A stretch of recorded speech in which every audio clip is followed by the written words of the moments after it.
Wine splashes across her white wedding dress as the groom's family laughs, calling her a poor nobody unworthy of their name.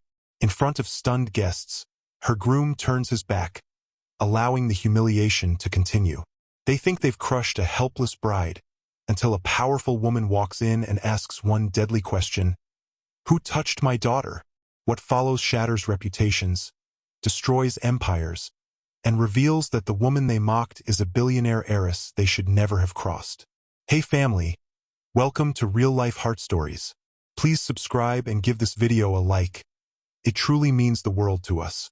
Don't forget to share it with your friends and loved ones, and turn on post notifications so you never miss a new upload. Thank you so much for the support. Now, sit back, relax, and let's dive into today's story. The microphone screeched the moment Mrs. Agnes Okoye, Daniel's mother, snatched it from the MC, and the wedding hall froze like someone had switched off the air. "Stop the music!" she barked, and the DJ panicked and obeyed. Amara stood at the altar in her white gown, bouquet tight in her hands, heart thumping so hard she could hear it in her ears. Agnes scanned the crowd like a judge, then fixed her eyes on Amara with a smile that had no kindness. "This wedding will not continue," she said, loud enough for every guest to hear. A wave of gasps rolled through the chairs. Daniel stiffened beside Amara, but he didn't speak. Agnes stepped closer, pointing at Amara as if she was an object. "We did our investigations. This girl has been hiding the truth. She is not from the kind of family we marry into. She is nothing." The word nothing landed like a slap. Someone whispered, "What is happening?" Another voice muttered, "Is this real?" Phones rose quietly. People loved drama when it wasn't their own life. Amara's mouth opened, but her voice got stuck. She forced it out. "Ma, please." Agnes cut her off with a laugh. "Don't ma me. You think you can enter my family by force? You think white dress is character?" Then she picked up a glass of red wine from a nearby table, someone's drink, and without warning, she flung it. The wine splashed across Amara's chest and stained the front of her wedding dress. A sharp scream tore from someone in the crowd. Amara froze, shocked, the cold wetness spreading on the fabric as the room spun. Amara swallowed, blinking fast so tears would not fall. Daniel finally looked at her, but his eyes were not protective. They were afraid. Afraid of his mother, afraid of disgrace, afraid of standing alone. His sister, Kemi, stood up with a nasty grin. "See her? Acting like queen," Kemi said loudly. "If not for my brother, would anyone even invite you here?" A few people laughed, and those laughs stabbed worse than the wine. Agnes lifted the microphone again, enjoying her power. "Listen well, everybody. We don't marry beggars. Her father is dead. God rest him. But what did he leave? Nothing. And now she wants to use my son to climb." Amara's throat burned. "You never asked me anything," she said, voice trembling but clear. "You never tried to know me." Daniel's jaw tightened. He leaned closer and whispered, "Just keep quiet. Don't make it worse." The microphone caught it anyway, and people murmured again. Amara turned fully to him, pain shining in her eyes. "Worse than this?" she asked. Agnes waved her hand like Amara was dirt. "If you have shame, kneel and beg. Maybe we will forgive you." Amara's hands shook, but she lifted her chin. "You wouldn't be talking like this," she whispered, "if you knew who my mother is." Agnes burst into loud laughter. "Your mother? Bring her. Let her come and beg too. If you're shocked already, like this video and subscribe, because what happens next will change everything." Amara stood in the middle of that hall like someone trapped in a bad dream, hearing her name thrown around like an insult. The guests were no longer celebrating. They were watching. She could feel the heat of their eyes on her stained dress, on her trembling fingers, on her face fighting tears. In her mind, memories flashed like lightning. Daniel had once held her hand and said, "I like you because you're simple. You're not like these girls chasing money." He had smiled like he admired her soul, but now she wondered if he admired her because he thought she was powerless. She remembered her mother's words from years ago, spoken in a calm voice in their quiet living room. If someone loves you only when you are small, they don't love you. They love control. Amara had laughed then and said, "Mom, not everyone is like that." Now she looked at Daniel and felt her chest tighten. Agnes walked around her, circling like a predator. "So you thought you could deceive us," Agnes said. "You thought we won't find out you're from nowhere." Amara's voice came out soft. "I'm not from nowhere. I'm a human being." Kemi clapped mockingly. "A human being that wants to eat where she didn't cook," she said. Amara's lips pressed together, and her eyes burned again, but she refused to bow. She told herself, "Don't cry here. Not in front of people who enjoy it." Daniel finally spoke louder, trying to sound firm. "Amara," he said, "just apologize. My mom is angry. Say sorry and we move on." The words made Amara turn slowly, like she couldn't believe him. "Apologize for what?" she asked. "For existing?" Daniel's face hardened with embarrassment. "For not being honest," he snapped. "You didn't tell us your real background." Amara stared. "You never asked," she repeated. Agnes lifted her chin. "See? Pride. That's what poverty gives people, pride," she said. The crowd reacted with mixed noises. Some uncomfortable, some entertained. The MC tried to step forward. "Ma, please let's calm down." Agnes shut him down with one sharp look. "Sit down," she ordered. The MC sat like a child. Amara breathed in, slow and deep. She felt something settle inside her, a strange calm under the pain. If they wanted her to beg, she would not. If they wanted her to break, she would not, at least not here.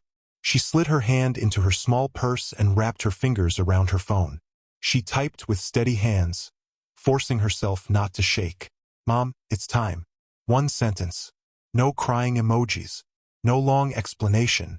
Her mother would understand. Amara pressed send, then locked her phone and slipped it back, as if she was closing a door. Agnes was still shouting. "Everybody here should know we rejected her. We will not allow disgrace." Amara's ears buzzed, but she focused on one thing. Breathe, stand, don't fall.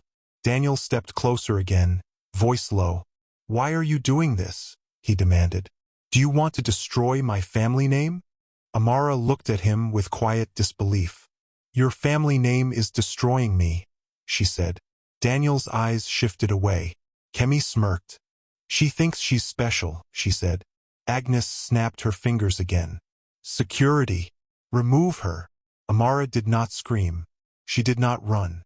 She only lifted her chin and said, "Do what you want. But remember today, if you've ever been judged unfairly, comment, stay strong, and keep watching." Two security men approached, unsure at first, but Agnes' anger pushed them forward. One reached for Amara's arm, and Amara pulled back. Not violently, just firmly. "Don't touch me," she said, voice low but sharp. The man hesitated. Agnes shouted, "Touch her! Drag her if you must." The crowd murmured again, hungry for the next disgrace. Daniel's father shifted uncomfortably, but he said nothing. Daniel stood still, like his legs were glued to the floor. Amara searched his face one last time, hoping to see guilt, hope, love, anything. But Daniel's expression was blank, like he was saving himself. Kemi walked up, laughing, and picked a glass of water from a waiter's tray. "Let me help you look like your real self," she said, and poured the water over Amara's hair. The cold water ran down Amara's face, mixing with the wine stain, dripping onto her dress. A few people gasped. Others laughed. Amara closed her eyes for half a second, tasting bitterness in her mouth. When she opened them, her gaze was steady. "You're enjoying this," she said softly to Daniel. Daniel flinched. "Stop it," he muttered, but not loudly enough for anyone to take seriously. Agnes lifted the microphone again. "This is what happens when you try to cheat your way into a respected home," she yelled. A woman in the crowd whispered, "This is too much." Another replied, "But she must have done something." Amara heard it and felt the deep loneliness of being judged without proof.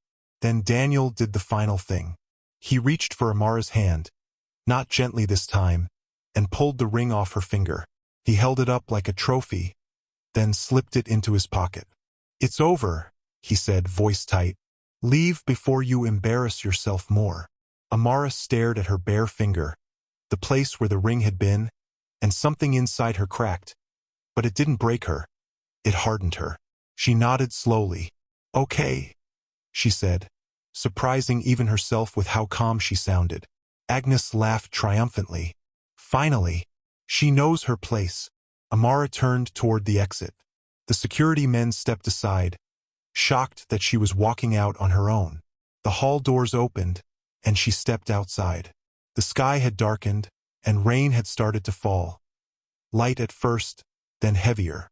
The rain hit her wet hair, her face, her dress, and for a moment it felt like the world was washing the humiliation off her. She walked down the steps in slow, controlled steps, refusing to run like someone chased away. And then the sound came, deep engines one after another, like thunder rolling on the road. Amara stopped and turned. A long black convoy pulled up in front of the hall. Sleek SUVs, tinted windows, expensive plates. Guests rushed to the doorway, whispering. Even Agnes paused mid-insult, her mouth slightly open. The first car door opened, then the second, then the third, smooth, planned, confident. Security men who had tried to touch Amara earlier stood straighter like soldiers. A man in a black suit stepped out and scanned the area, then nodded toward the main door as if signaling someone. Amara's heart pounded again, not with fear now, but with something rising, justice, maybe. The main door of the first car swung open wider. A woman's heel touched the ground, slow and deliberate. The guests went silent like someone pressed pause. If you feel the tables are about to turn, hit like right now because this is where their laughter ends. The woman stepped out fully, and the rain seemed to respect her presence. She was tall, composed, dressed in a simple black suit that looked more expensive than the entire wedding decoration. Her hair was neatly styled, her face calm, but her eyes held a quiet authority that made grown men swallow hard. She didn't rush. She didn't look confused. She walked like the place belonged to her. Behind her came two lawyers with briefcases, a personal assistant with a tablet, and security personnel who moved like professionals, not like bullies. The woman's gaze landed on Amara, standing alone in her drenched dress, wine stain across the front, hair dripping with water. In that second, the woman's calm cracked with emotion.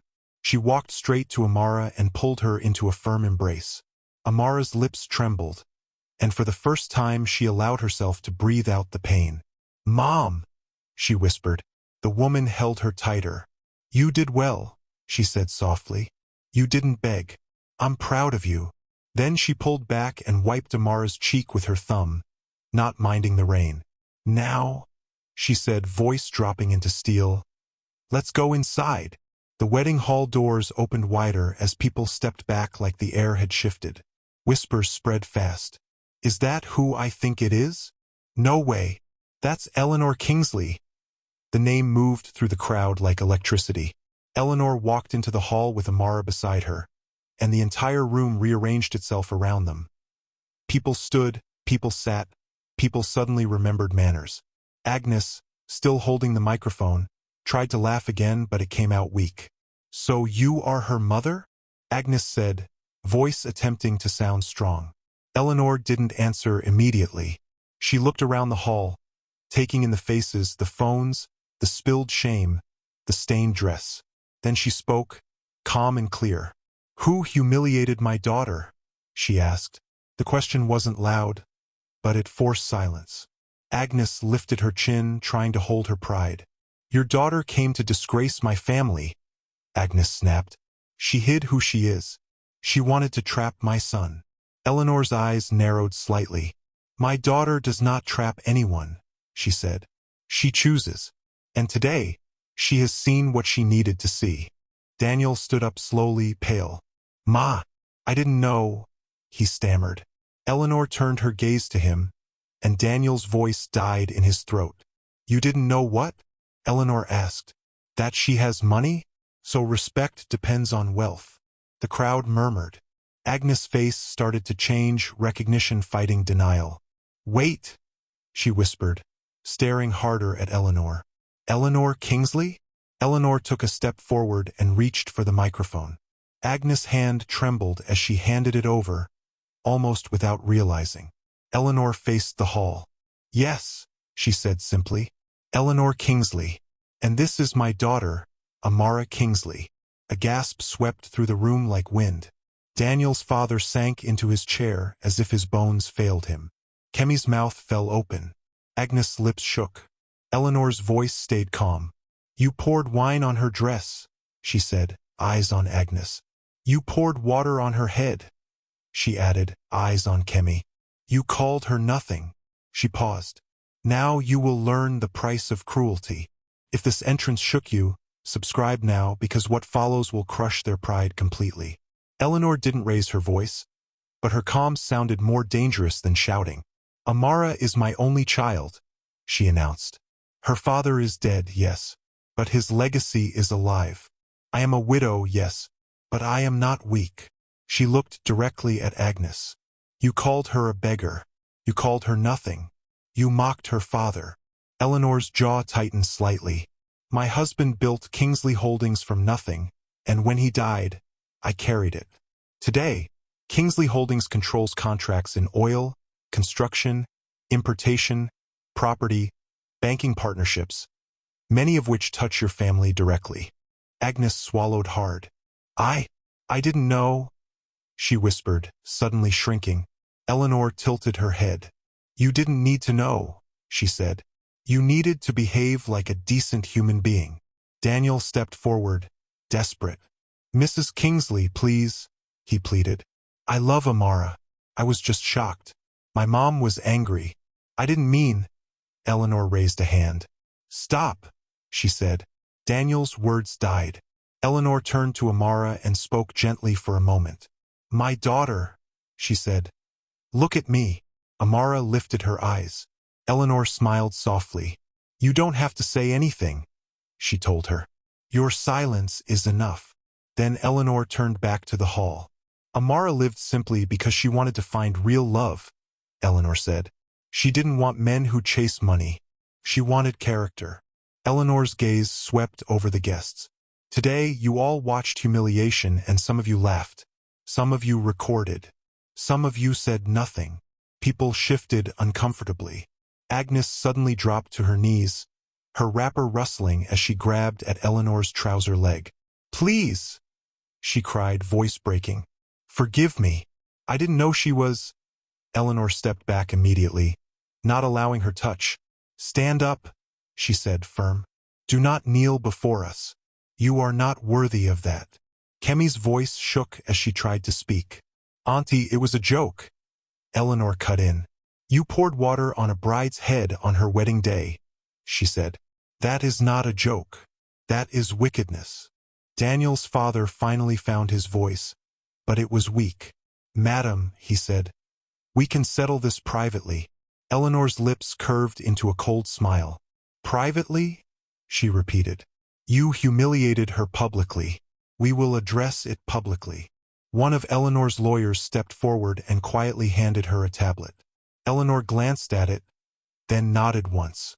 Effective immediately, Eleanor announced, "Kingsley Holdings is terminating every partnership connected to Okoye and Sons, every contract, every supply chain agreement, every credit guarantee." Phones began to ring instantly, business partners calling, bankers calling, aides sending urgent messages. Daniel's father's face turned gray. He grabbed his chest lightly as if he couldn't breathe. Daniel stared in horror. "No, no, please," he whispered. Eleanor turned to Daniel, voice calm. "You removed her ring," she said. "Good. She won't carry a stain from cowards." Amara finally spoke, voice quiet but sharp. "I loved you," she said to Daniel. "But you loved who you thought I was." She walked to a small table, placed her bouquet down gently, and put her wedding veil beside it like she was returning a costume. If you believe respect should never depend on money, comment karma and keep watching. The wedding hall became chaos without anyone even shouting. It was the chaos of consequences. Phones vibrating, faces changing, whispers turning into panic. Daniel's father rushed outside to make calls, but the calls didn't save him. One bank manager's voice came through loud enough for nearby people to hear. "Sir, we've been instructed to review your facilities. Please come in tomorrow." Another call ended with, "We can't associate with this scandal." Agnes was still on the floor, sobbing, clutching her head like someone mourning. "It was a mistake," she cried. "It was a mistake." Eleanor didn't look moved. She stood beside Amara like a wall, not to punish for fun, but to correct a wrong. Daniel tried to step closer to Amara. "Amara, please," he begged, voice breaking. "Let's talk. I didn't know. I swear I didn't know." Amara looked at him slowly, and the pain in her eyes was deeper than anger. "That's the problem, Daniel," she said. "You didn't know and you didn't care to know. You were comfortable humiliating me because you thought I had nobody." Daniel shook his head fast. No, Amara lifted her hand. "Don't," she said. "Your words are late." Eleanor's assistant quietly draped a clean shawl around Amara's shoulders.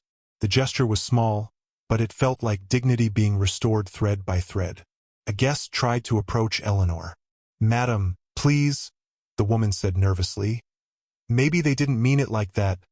Eleanor's gaze turned to her. "Meaning doesn't erase impact," she said. The woman stepped back quickly. Outside, the rain had softened, but the damage inside the hall was complete. Eleanor walked Amara toward the door, security clearing a path. Daniel suddenly rushed forward and fell to his knees in front of them. "Amara," he cried. "I love you. I was scared. My family." Eleanor's voice cut through him. "Stand up," she said again, colder this time. Daniel stayed kneeling, desperate. Amara looked down at him and felt her chest ache with what could have been. Then she remembered the wine, the water, the laughter, the ring sliding off like she was disposable. "If you loved me," she said quietly, "you would have protected me when I had nothing." Daniel's lips trembled. "Give me one chance," he whispered. Amara shook her head slowly. "You already had chances," she replied. "You chose your pride." She stepped past him, not rushing, not dramatic, just final. Daniel's mother screamed from behind, "Please, please." Eleanor didn't answer.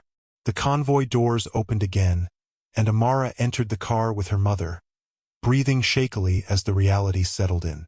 Inside the car, the silence was thick. Amara stared at her stained gown, her hands still cold. Eleanor took Amara's hand gently. "I'm sorry I wasn't here earlier," she said, voice softer now. Amara swallowed hard. "I didn't want you to come," she admitted. "I wanted love without your shadow." Eleanor nodded. "And you tried," she said. "But listen to me carefully." She turned Amara's face toward hers. "Humility is good, but never confuse humility with allowing people to abuse you." Amara finally let tears roll down her cheeks, quiet tears, not the broken kind, more like release. Eleanor wiped them gently. "You didn't lose anything," Eleanor said. "You escaped." Amara breathed out slowly, and for the first time since the microphone screeched, she felt safe. If you've ever been betrayed by someone you trusted, like this video and share it. Someone needs this lesson today. Days passed, and the story spread like wildfire. Clips from the wedding appeared online. Agnes shouting into the microphone, wine splashing, water pouring, Daniel removing the ring, Eleanor's calm entrance, the names being spoken like thunder. People argued in comment sections. Some blamed Amara for hiding her identity. Others dragged the groom's family for their cruelty. Amara watched none of it. Eleanor insisted on privacy for a while. "Let noise burn itself out," she said. Amara stayed home, changing out of the ruined dress, washing her hair slowly, staring at herself in the mirror like she was meeting herself again. One evening, her phone buzzed with Daniel's message. "Please. I'm sorry. I made a mistake." Amara stared at it, then deleted it without replying. The next day, another message arrived. "My family is suffering. Help us." Amara laughed once, bitter and tired. "Help us?" she repeated aloud, then shook her head.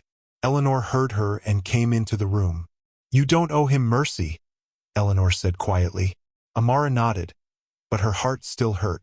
Even when someone deserves consequences, grief can still exist. She didn't miss Daniel exactly. She missed the version of him she thought was real. Weeks later, Eleanor invited Amara to a small women's leadership event. Not to show off, but to heal. Amara didn't want to go at first. "People will stare," she said. Eleanor nodded. "Let them," she replied. "Your dignity is not a secret." At the event, a young lady approached Amara with trembling hands. "I saw your video," she said. "I've been in something like that. People insulting me because I didn't have money. But you didn't beg." Amara's throat tightened. She held the girl's hand. "It was hard," she admitted. "But begging doesn't change cruel hearts.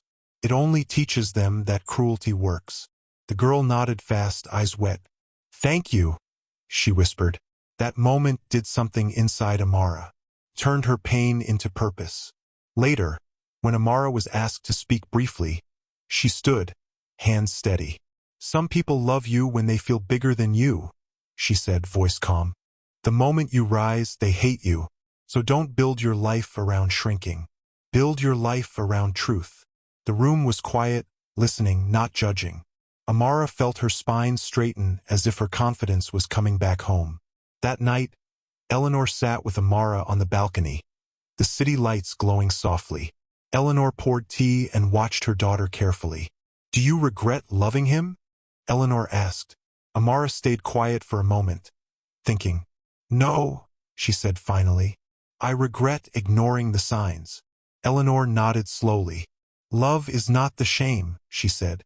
"Being tolerated is the shame." Amara exhaled. "I wanted to be chosen for me," she said. Eleanor reached over and squeezed her hand. "And you will be," she replied. "But next time you will not audition for respect." Amara looked at her mother and smiled. Small but real. "Mom," she said softly. "Thank you for coming." Eleanor smiled back. "I will always come," she said, "even if the whole world is laughing." If this chapter touched you, comment, "I choose myself," and subscribe, because Amara's comeback is stronger than her heartbreak. Months later, Amara stood in front of a crowd again. But this time, nobody held a microphone to disgrace her. She held it herself. She wore a simple cream dress, not flashy, not trying to prove wealth, just clean and confident. Behind her was a banner for the new foundation she had launched, supporting young women who had been denied opportunities because of class, background, or family status. Eleanor stood to the side, watching with quiet pride. Amara cleared her throat and smiled gently at the audience. "Some of you know me from a painful moment," she began. "A moment that should have broken me." The crowd stayed silent, respectful. "But I learned something," Amara continued. "People will treat you based on what they think you can't do for them. They will smile when they think you need them, and they will insult you when they think you are powerless." She paused. "So if you're listening to me today, I want you to remember, you don't have to beg to be respected. You don't have to prove your worth with money. Your dignity is not a discussion." Applause rose, not loud at first, then stronger. Amara felt warmth in her chest. The wound was still there, but it no longer controlled her. It became a scar with meaning. After the event, Eleanor and Amara sat in the back of the car, heading home. Amara looked out the window and thought about that wedding day. She didn't hate Daniel anymore. She didn't even hate Agnes. What she felt was clarity. She had seen who they were when they believed she was small. That knowledge was a gift, even if it came with tears. Eleanor broke the silence. "Do you know what I'm happiest about?" she asked. Amara turned. "What?" Eleanor smiled softly. "That you didn't let them turn you into someone bitter," she said. "You didn't become cruel because they were cruel." Amara nodded slowly. "I wanted to," she admitted. "For a moment, I wanted revenge to feel sweet." Eleanor chuckled quietly. "And then you realized?" Amara smiled. "Revenge is loud," she said. "But healing is louder in the long run." Eleanor reached out and touched Amara's hand. "Your father would have been proud." she said. Amara's eyes softened. I miss him, she whispered. Eleanor nodded, eyes shining. Me too, she said. Then she looked at Amara and spoke the line that felt like closure. Some weddings end in marriage, she said. Others end in freedom. Amara smiled fully now, like a woman who had walked through fire and refused to kneel. I choose freedom, she said. The car moved forward into the night, and behind them, that wedding day became exactly what it deserved to be. An old story, no longer her identity. If you want more stories like this, subscribe and comment your favorite moment, because your support keeps the next story coming.